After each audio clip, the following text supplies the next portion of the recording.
chapter 21.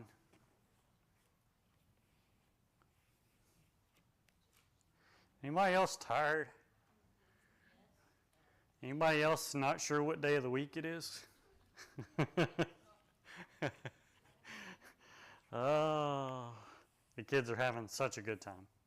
I try to keep telling myself that. John chapter 21. Okay, so we already know what the lesson is about today, and I wanted to kind of focus on what this experience or this story, how it applies to us. We can read about it. We can see what was going on with Peter and the rest of the apostles. We can really relate with them in this situation. But I want to dig a little deeper, because we can frequently become discouraged, especially in difficult times, that discouraged to the point where we're not living like we should. Whenever Moses was about to die, he asked God to allow Israel to have someone to lead them. He didn't want to leave them without a shepherd. He cared about them. And of course, Joshua would take his place, but you can only imagine what it must have been like for Joshua, right? How many Red Seas had Joshua parted? How many Nile rivers did Joshua turn to blood? How many times did Joshua turn his staff to a snake, or his hand leprous, or strike the rock, or speak to the rock and water come forth from it? How many times did God use Joshua to perform a miracle? Better yet, how many times did Joshua witness Moses do these things? How do you live up to that? So it's no surprise that in Joshua chapter 1, over and over again, what does God say to Joshua? Be of good courage. Do not be afraid. Be of good courage. He's afraid because he knows he's going to be the one to lead them into this, and it could be good and it could be a disaster. What if I fail? What if I mess up? What if... He saw how many times the Israelites grumbled and complained against Moses and Aaron and the results that came. And I'm not half the man Moses was. How am I supposed to do this?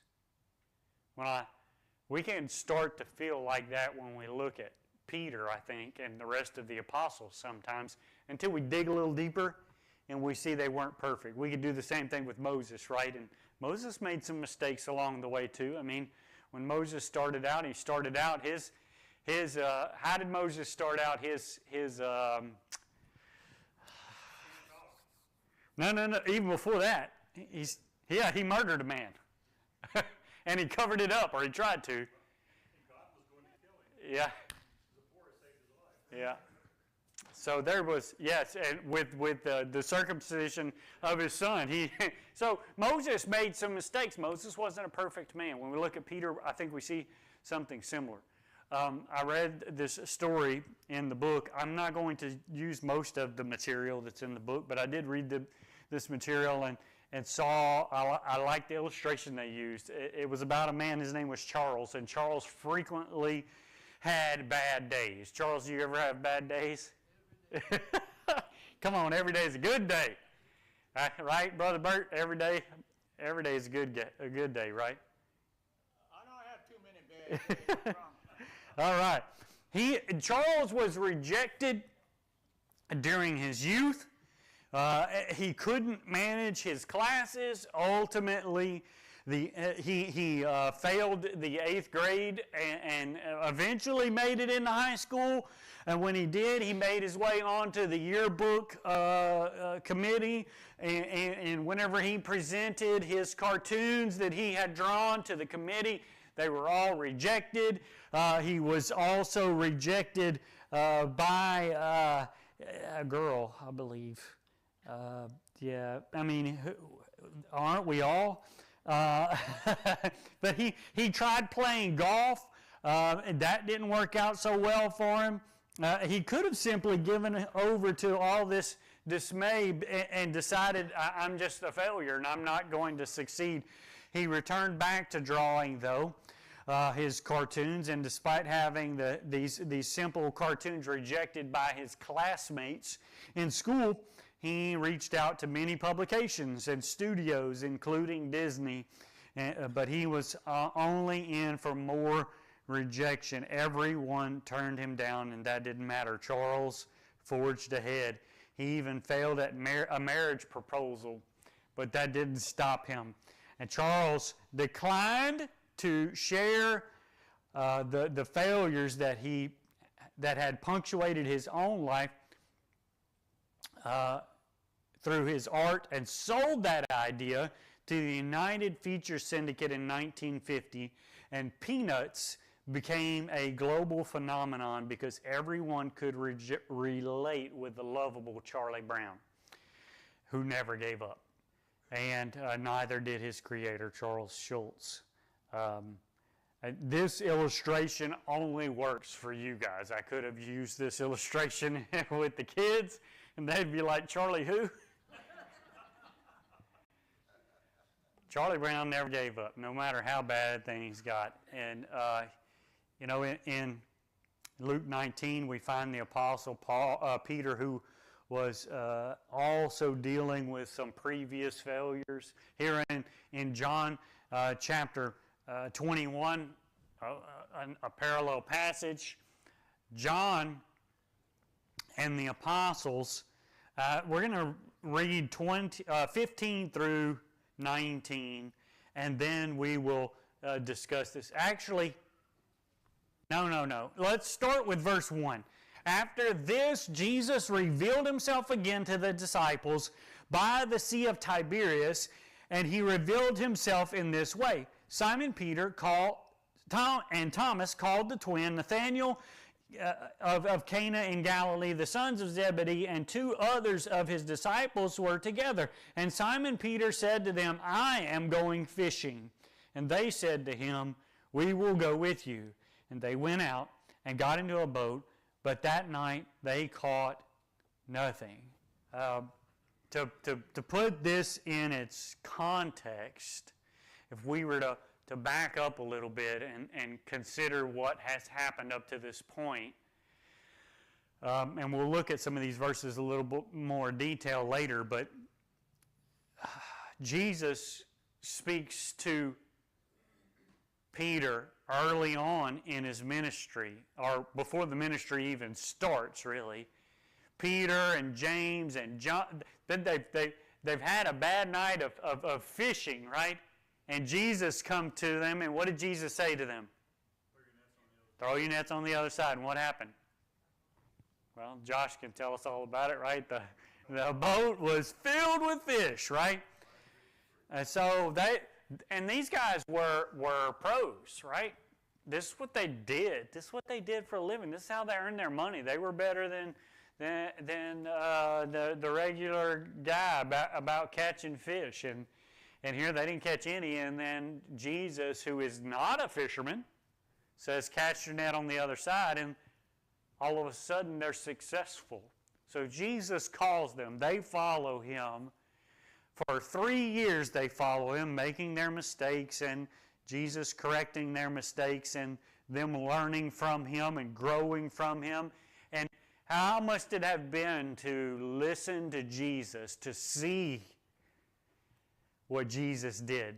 It's a lot like Joshua watching Moses, right? And some of the things that Moses did. But Jesus, all these miracles, restoring the sight of the blind, and having the lame to walk again, and even miracles to themselves where they see this boat filled with fish. This isn't natural. Nobody ever caught this many fish, right? This doesn't just happen.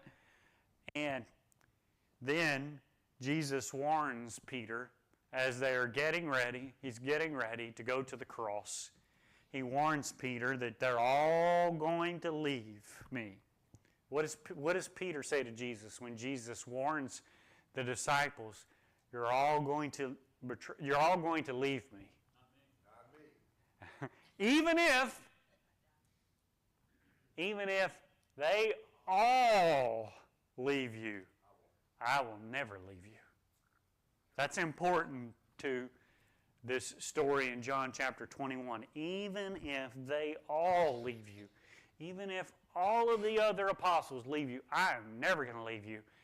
And then Jesus says to Peter, tonight you're going to deny that you know me 3 times. Right? You're going to deny that you know me 3 times. And then, of course, we know what happens next. And then Jesus is crucified.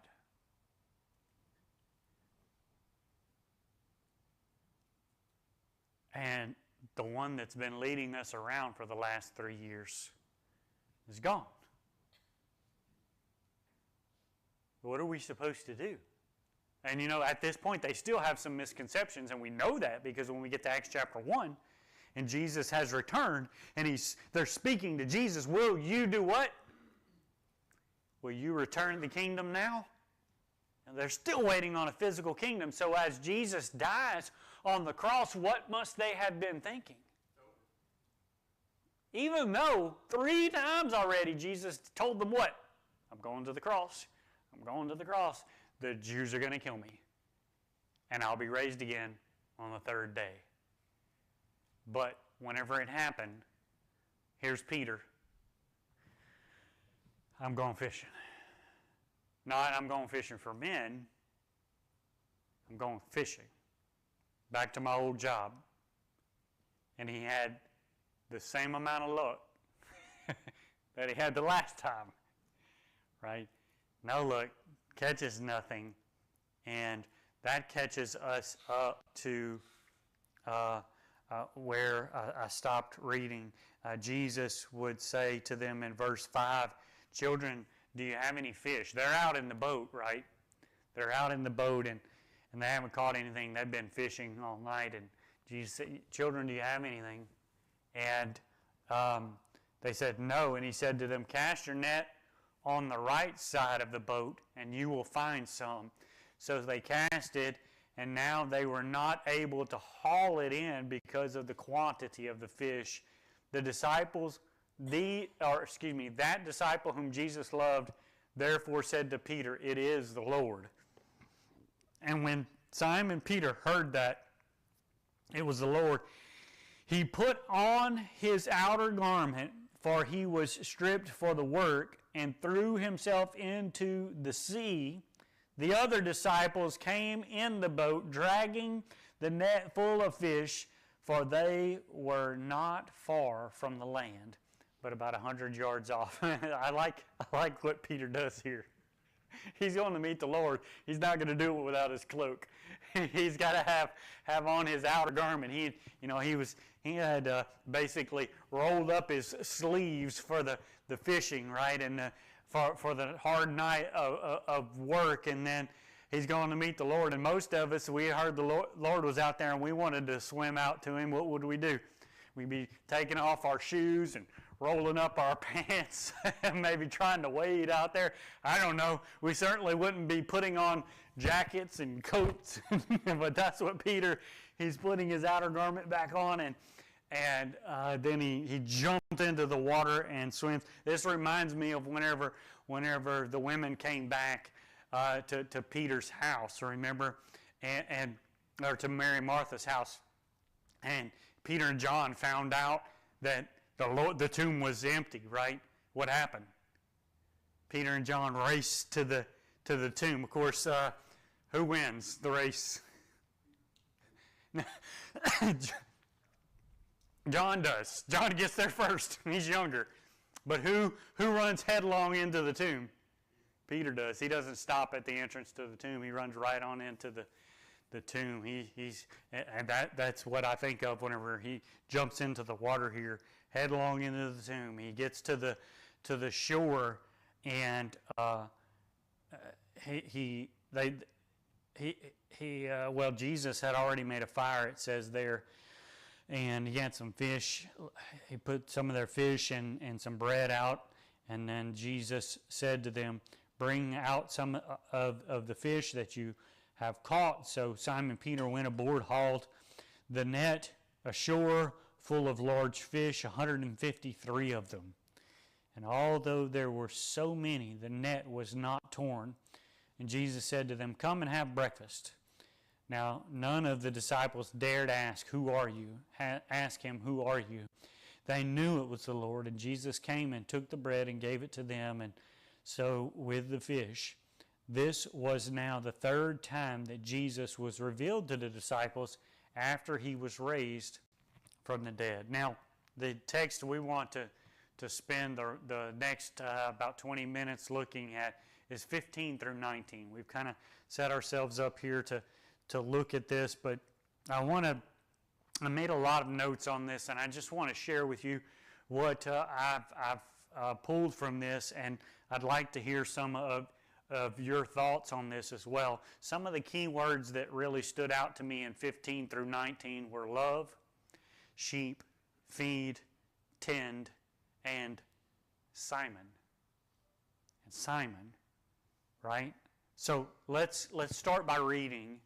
And can I get a volunteer to read those 5 verses for us, 15 through 19? David, do you want to read that? Thank you. When they had finished breakfast, Jesus said to Simon Peter, Simon, son of John, do you love me more than these? He said to him, yes, Lord, you know that I love you. And he said to him, feed my lambs. He said to him a second time, Simon, son of John, do you love me? And he said to him, yes, Lord, you know that I love you. And he said to him, tend my sheep. He said to him the third time, Simon, son of John, do you love me? Peter was grieved because he had said to him the third time, do you love me? And he said to him, Lord, you know everything. You know that I love you. And Jesus said to him, feed my sheep. Truly, truly, I say to you, when you were young, you used to dress yourself and walk wherever you wanted, but when you are old, you will stretch out your hands, and another will dress you and carry you where you do not want to go. This, he said, to show by what kind of death he was to glorify God. And after saying this, he said to him, follow me. Coming back to Jesus. That's what I've entitled this. We have an example here of how to come back. Okay? So what we first see with Peter and these other apostles is that they go back to their old jobs. Right?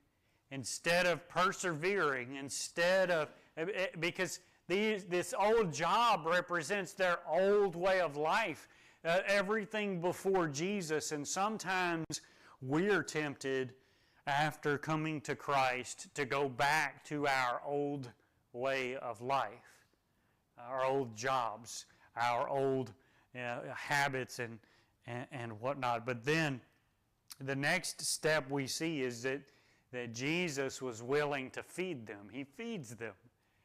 And in order for them to come back to him, and that's what he's doing there. He's calling them to come and have breakfast with him. I'm reminded of the story, the parable that Jesus told of the prodigal son, and how the father is always waiting and calling for us to return to him. So we'll look at the feeding, and then the comments that Jesus would make to them. We'll address what he says there in, in verse 15. Simon, son of John, do you love me more than these? There's some confusion over whether or not these is a reference. Is he turning to the fish and say, Simon, do you love me more than fishing? Do you love me more than this old job, this old way of life? And then there's others who would say, well, no, I think he's referring to are the apostles. Because remember back whenever Jesus said to Peter and to the apostles there, you are all going to turn away from me. And Peter said, even if they all do, I never will. Peter, do you love me more than all of them?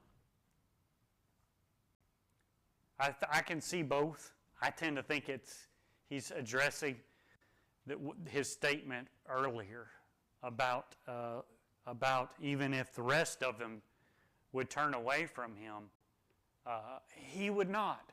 And what does Jesus say? Peter, do you love me more than them? All of you did the same thing. Actually, no, y'all all didn't do the same thing. You were the only one that denied me 3 times. Okay, so we'll look at the fallen.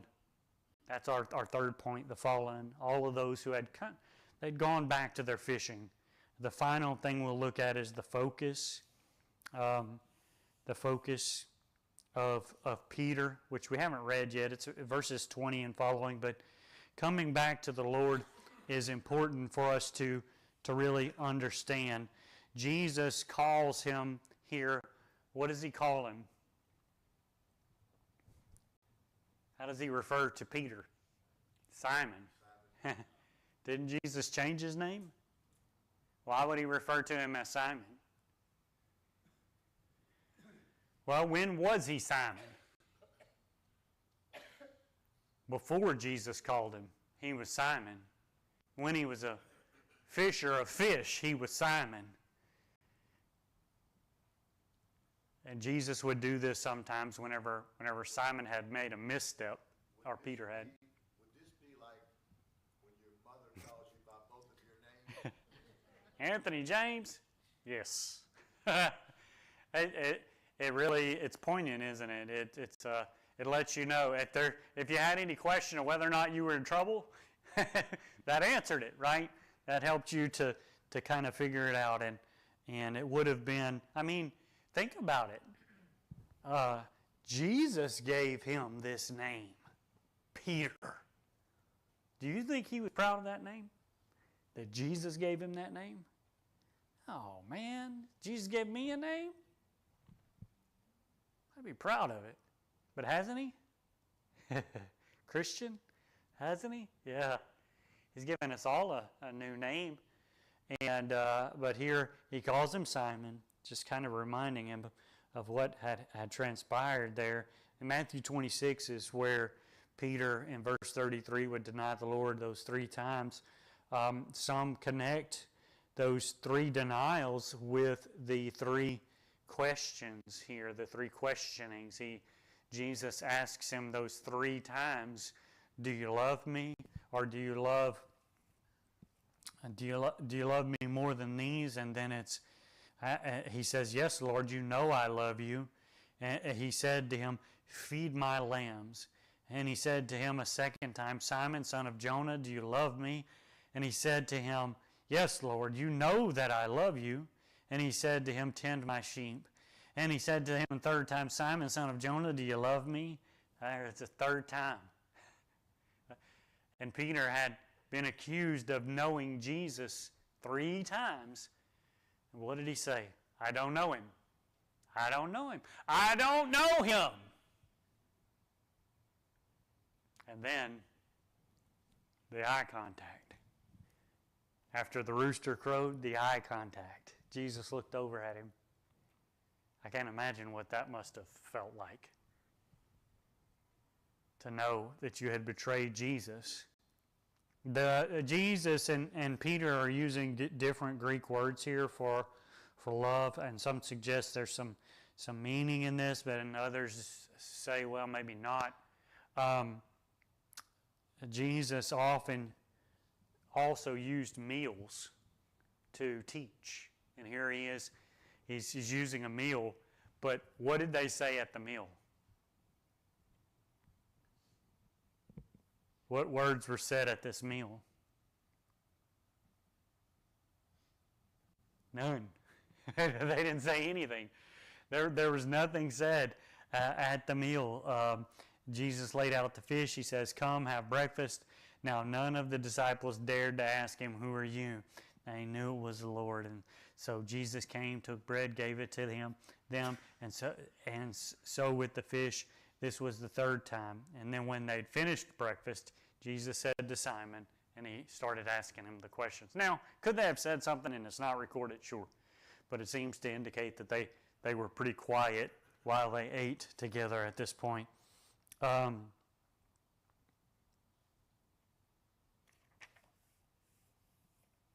Peter is quite distressed here, right?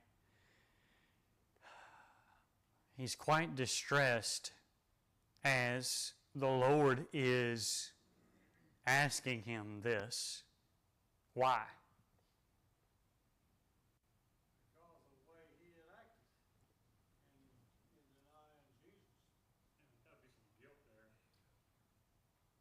Yeah, feeling guilty. I think Jesus came to Peter and asked him these questions to let him know that you're forgiven. You're in good relationship with me.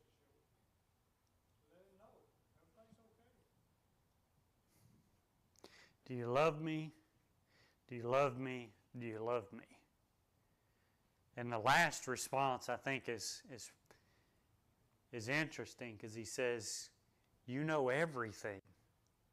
And Peter believes that. I remember what he said when Jesus asked, "Who do people say that I, the Son of Man, am?" And they listed off some names, right? Jeremiah, Isaiah, one of the prophets. Jesus said, "Well, who do you say that I am?" What did Peter say?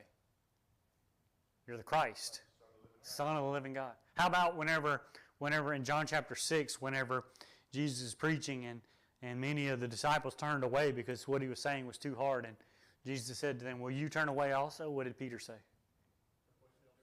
Who else has Where are we going to go? Where can we go? Nobody else has the words of eternal life. That's you. Peter believes. And so whenever Jesus has to ask Peter 3 times, "Do you love me?" You know everything. You know more than I. Might he have been thinking, questioning his own love for Jesus at this point? You know everything. I love you. He's trying to. Is he even trying to convince himself at this point? Absolutely, I do. I know I do. But his actions didn't show it, right? Right. He went fishing. Yeah. And I really think this is connected to Peter's denial of Jesus and the conversation that Peter and Jesus had. And I say that because of what Jesus would say to Peter after Peter says, "I'll not deny you. I'll never deny you." Jesus says, "You're going to deny me these 3 times." Then what did Jesus say to him? After you turn, you feed my disciples, you feed my sheep, or something of that. Paraphrase like that. After you turn. After you've returned, strengthen the brethren. See, Jesus already knew Peter was coming back. He knew he was going to deny him, but he also knew he was coming back. And he said, when you do, strengthen the brethren. And here, Jesus is connecting everything that happened. And what is he telling Peter to do? Feed my sheep, feed my lambs, tend my sheep, strengthen the brethren. This is the same conversation. And he's just reminding him of it. He's reminding Peter of why he got into this to begin with. Why did you follow me, Peter? Because you loved me. Don't forget about it.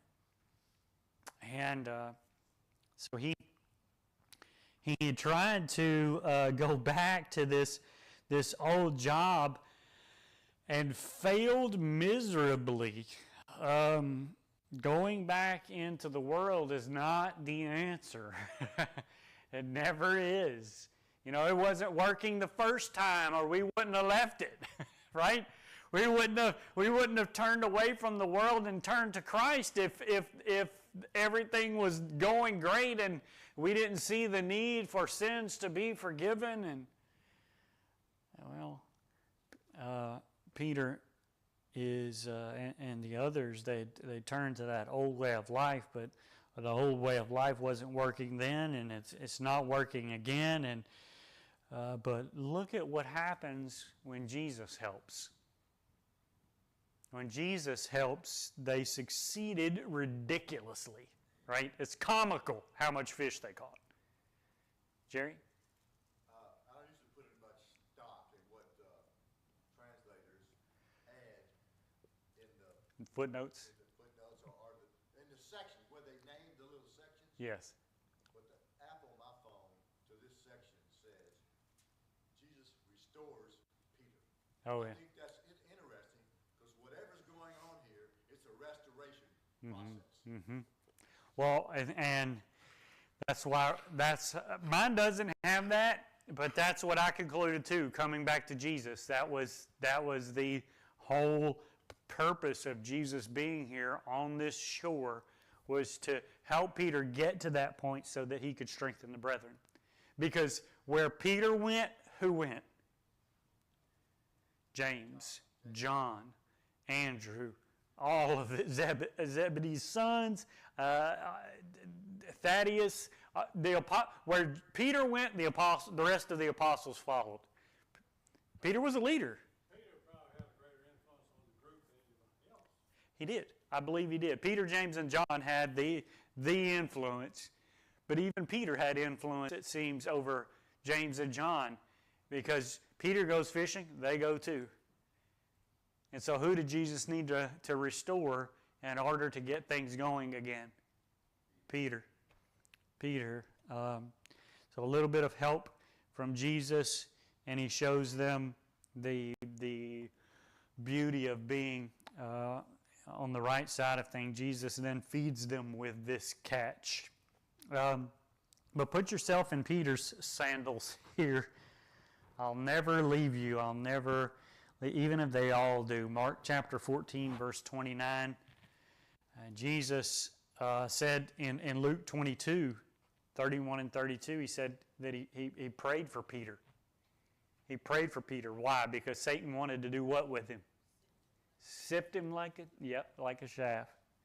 Like a chaff. He wanted, and Jesus said, I prayed for you. They all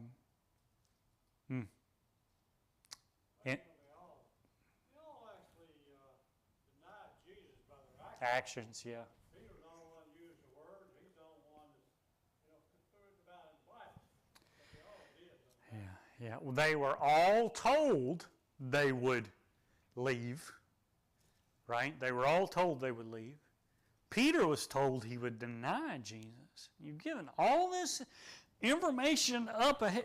Typically if I know there's a pothole in the road, I can miss it. They were told ahead of time. Jesus even prayed for them.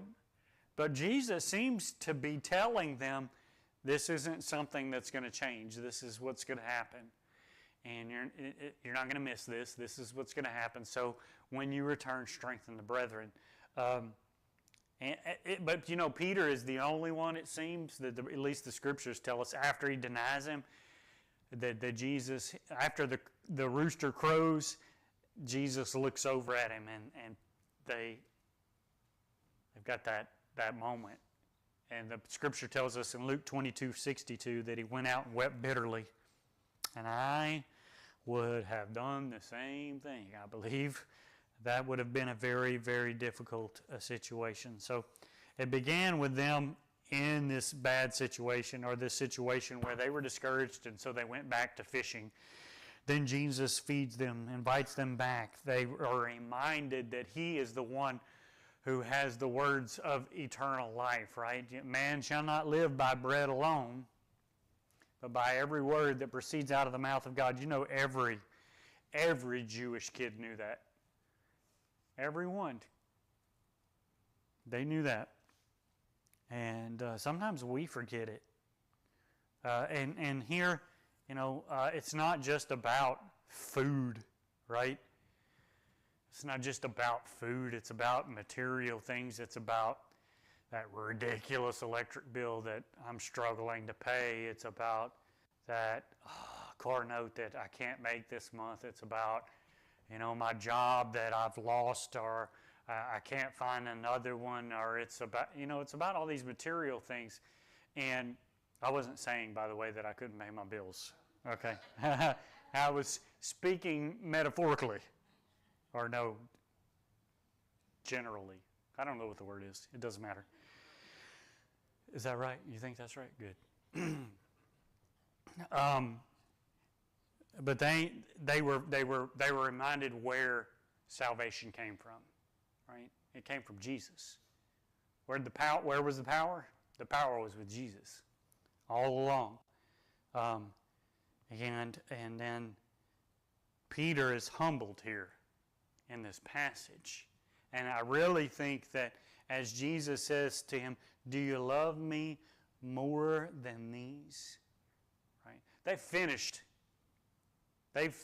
eating their fish and their bread. That's why I say I think it's a reference to the other apostles. I think the rest of the fish are probably still in the boat.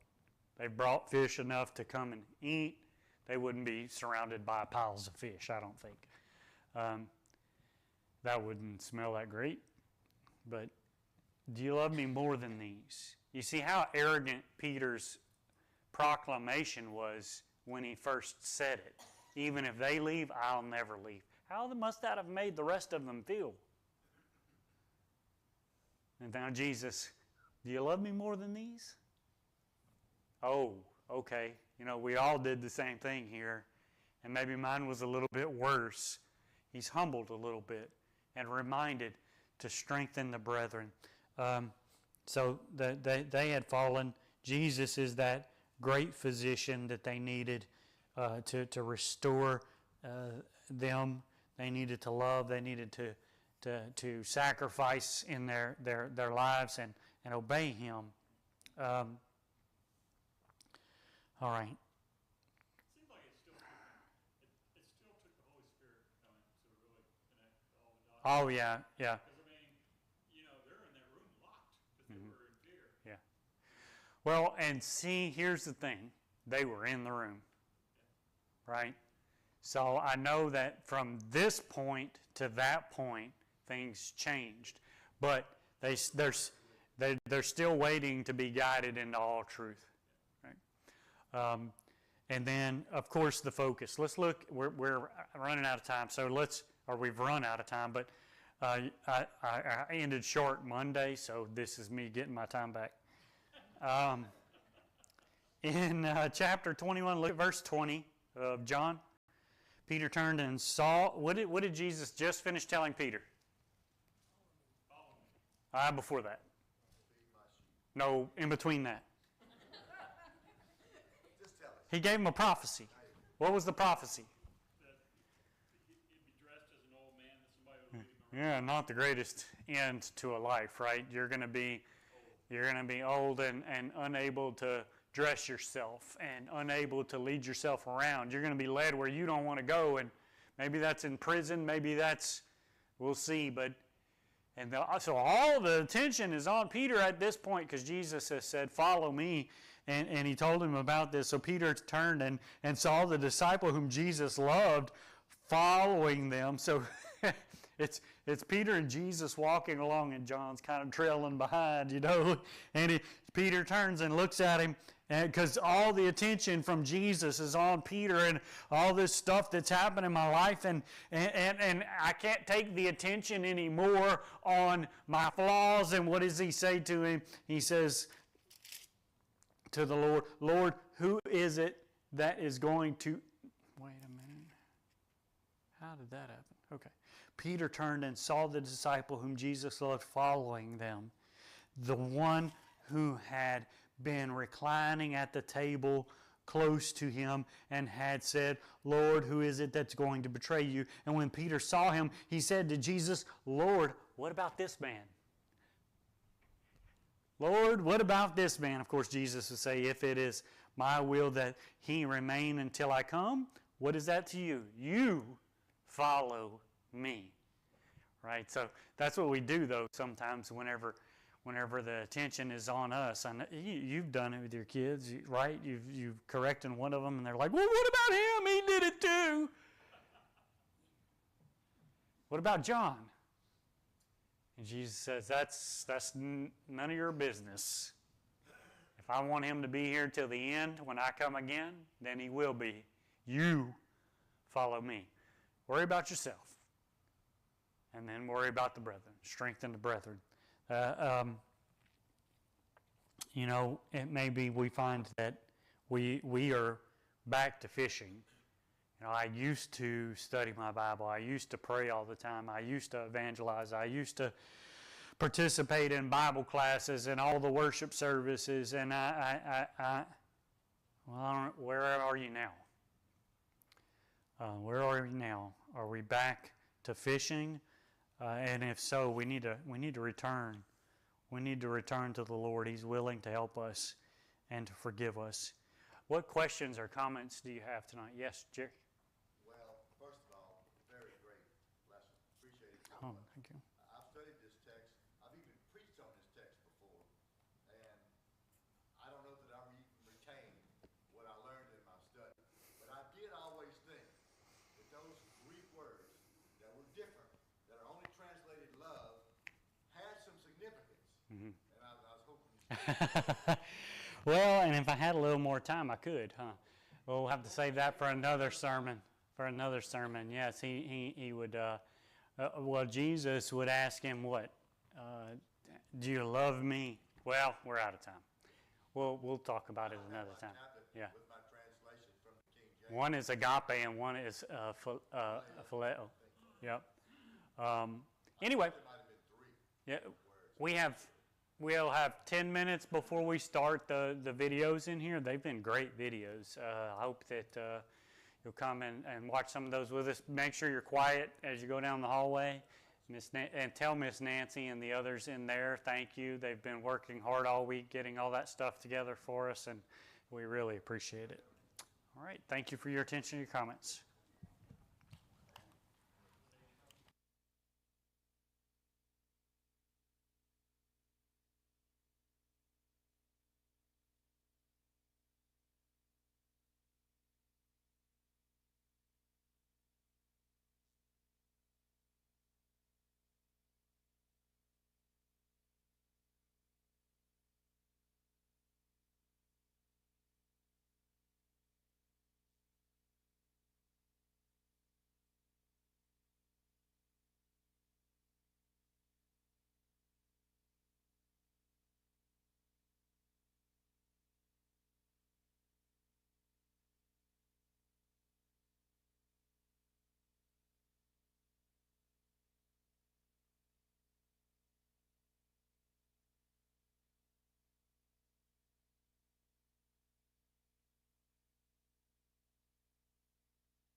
Then is, can we find design in the universe? As we look at the workings of our world, we start to realize that things are very intricately put together. The universe is a massive machine that seems to work, well, we would almost say like clockwork, except it's much better than any clock that we've ever seen. In the beginning was matter. Have you ever done anything morally right? An implication is something that is